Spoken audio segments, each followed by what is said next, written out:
Once upon a quiet evening, a little girl named Amara sat by her window, watching the soft pink sky turn to night. Her tummy felt fluttery and her heart felt heavy.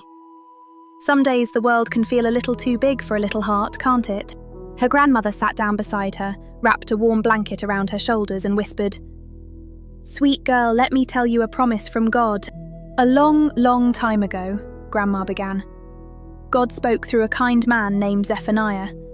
And God had the most beautiful words for his children.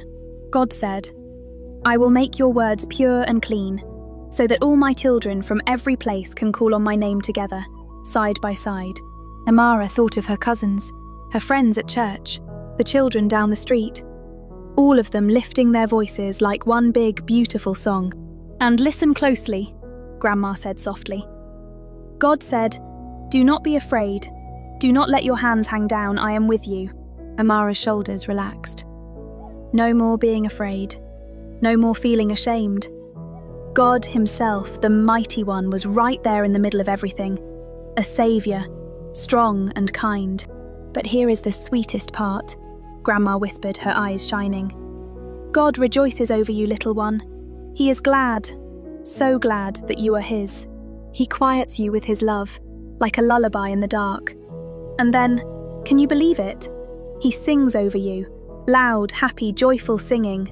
Amara giggled. Imagine that, the God who made the stars, singing a happy song just for her. "So sing aloud, daughter of Zion," Grandma said. "Shout for joy, rejoice with all your heart because you are loved, deeply loved. And one day," Grandma continued, "God will gather all his children together, from near and far, from every corner of the earth, and bring us safely home." Amara pictured it. Families holding hands, children laughing, everyone together in a place full of light and love.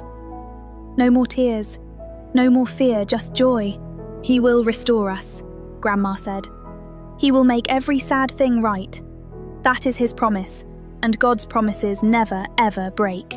Amara closed her eyes and smiled. Her heart felt light again, like a little bird ready to sing.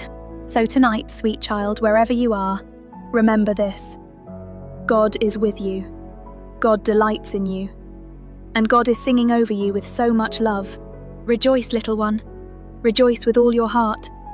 You are his and you are home. Good night, and may joy rest gently upon you.